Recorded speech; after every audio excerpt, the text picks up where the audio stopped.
Bạn là thanh niên từ 15 đến 24 tuổi. Dù có sức khỏe và có thể có trình độ cao, bạn vẫn chưa tìm được công việc phù hợp. Bạn không phải là người duy nhất rơi vào trường hợp này. Tình cảnh này đang dần phổ biến tại Việt Nam.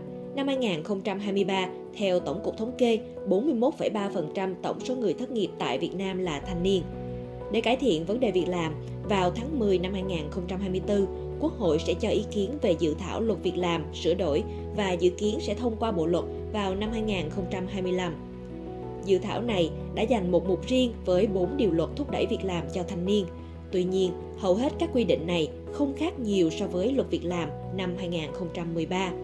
Thanh niên đang khó khăn tìm việc làm ra sao, chính quyền Việt Nam đã làm gì để cải thiện việc làm cho thanh niên và liệu có hiệu quả hay không? Tất cả sẽ có trong video này.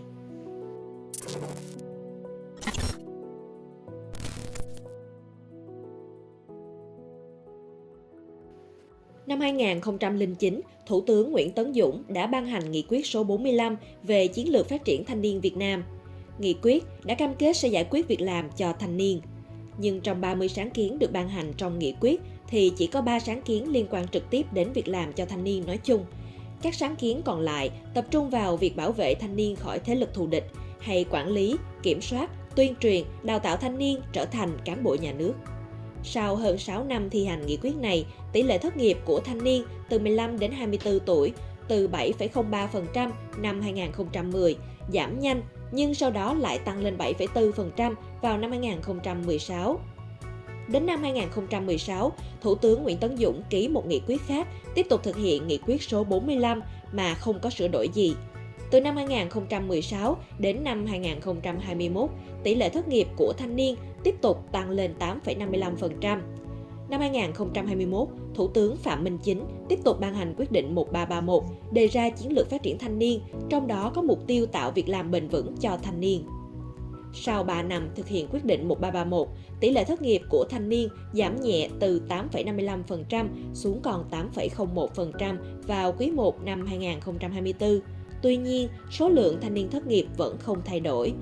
Năm 2021, Tổng cục Thống kê cho biết có 435,4 ngàn thanh niên thất nghiệp.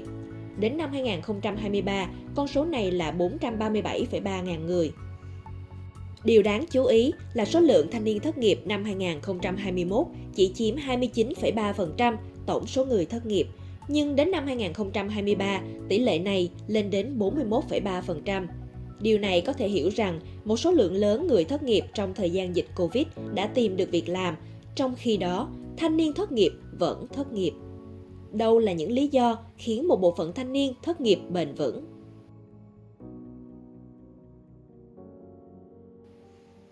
Không chỉ Việt Nam mới gặp phải vấn đề thanh niên thất nghiệp, Trung Quốc cũng đang lâm vào cuộc khủng hoảng việc làm cho thanh niên. Trung Quốc quy định tuổi thanh niên từ 15 đến 29 tuổi. Năm 2019, tỷ lệ thanh niên thất nghiệp tại khu vực thành thị của Trung Quốc là 10,7%. Đến tháng 6 năm 2023, tỷ lệ này đã tăng gấp đôi lên đến 21,3%. Đến tháng 8 thì Trung Quốc ngừng công bố tỷ lệ thanh niên thất nghiệp. Một trong những nguyên nhân khiến thanh niên Trung Quốc khó tìm được việc làm phù hợp là do sự chênh lệch lớn giữa nhu cầu tuyển dụng thực tế và kỳ vọng việc làm của thanh niên. Theo kênh CNA, hàng năm có một số lượng rất lớn thanh niên Trung Quốc tốt nghiệp đại học và cao học. Những người này kỳ vọng tìm được việc nhẹ, lương cao, trong khi đó số lượng công việc này thì có giới hạn, dẫn đến tình trạng thất nghiệp tăng nhanh. Dù không khốc liệt như Trung Quốc, Việt Nam cũng đang đối diện với tình trạng tương tự. Từ năm 2013 đến năm 2023, tỷ lệ thanh niên Việt Nam từ 18 đến 22 tuổi học đại học tăng trung bình hơn 6% mỗi năm. Hiện nay, khoảng hơn 1/3 thanh niên Việt Nam trong độ tuổi này đã tốt nghiệp đại học. Bà Thanh Nguyễn, giám đốc công ty tư vấn tuyển dụng Alphabet, nói với báo VN Express rằng thanh niên ngày càng không mặn mà với các nhà máy sản xuất công nghiệp. Họ ưu tiên chọn các ngành tài chính, dịch vụ, đào tạo. Tuy nhiên, theo tạp chí Kinh tế Việt Nam, năm 2020, tỷ trọng ngành dịch vụ của Việt Nam trong GDP chỉ xếp thứ 7 trong 11 nước Đông Nam Á, đứng ngang với Myanmar, thấp hơn Philippines và Thái Lan. Vấn đề lệch pha trong thị trường lao động có thể sẽ khiến nhiều thanh niên thất nghiệp hơn nữa khi nhà nước ưu tiên phát triển công nghiệp dẫn tới việc sử dụng nhiều nhân công, nhà tuyển dụng ưu tiên tuyển người trẻ để dễ bào mòn sức lao động với tiền lương thấp, trong khi đó thanh niên lại tìm cách tránh xa ngành này. Từ năm 2013, Việt Nam đã ban hành luật việc làm. Ngoài ra, còn có luật thanh niên năm 2005 và được sửa đổi vào năm 2020. Những bộ luật này đã quy định như thế nào về việc làm cho thanh niên? Năm 2005, luật thanh niên quy định về việc thúc đẩy việc làm cho thanh niên, nhưng chỉ dừng lại ở việc cung cấp thông tin về thị trường lao động và khuyến khích tạo việc làm cho thanh niên nói chung.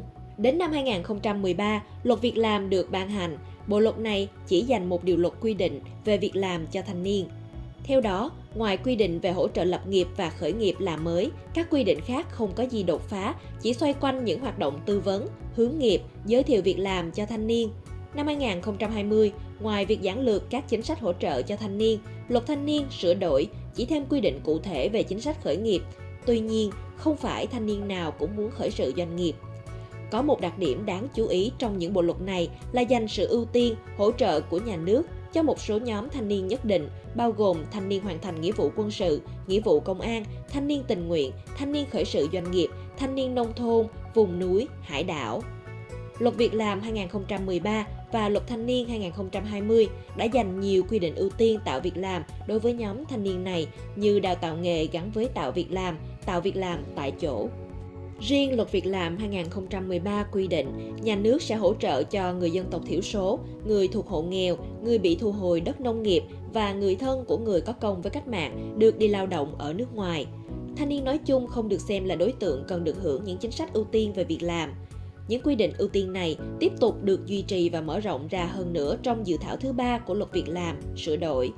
Theo đó, thanh niên hoàn thành nghĩa vụ quân sự, nghĩa vụ công an, thanh niên tình nguyện, trí thức tình nguyện không những được nhà nước ưu tiên tạo việc làm mà còn được đào tạo nghề gắn với tạo việc làm như miễn giảm học phí, cho vay vốn để học cao đẳng, trung cấp cho đến đi lao động ở nước ngoài. Các sáng kiến tạo việc làm cho thanh niên nói chung tiếp tục xoay quanh các hoạt động đã có từ trước tới nay như hướng nghiệp, giới thiệu việc làm, khuyến khích doanh nghiệp tạo việc làm cho thanh niên. Nhà nước đã không xem thanh niên nói chung là nhóm cần được hỗ trợ. Trong khi thanh niên là những người không có kinh nghiệm làm việc, lần đầu bước chân vào thị trường lao động, không có tiền tích lũy để xoay sở khi có biến cố, dễ bị chèn ép trong lao động.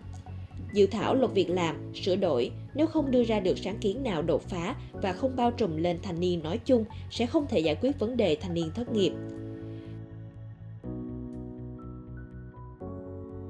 Cảm ơn bạn đã xem video của Luật Khoa. Hãy bấm theo dõi kênh YouTube của Luật Khoa để xem những video mới nhất. Bạn cũng có thể đăng ký thành viên miễn phí tại đường link trên màn hình để đọc những bài viết mới nhất của Luật Khoa về rất là nhiều các chủ đề khác nhau qua email. Hẹn gặp lại các bạn trong những video kế tiếp.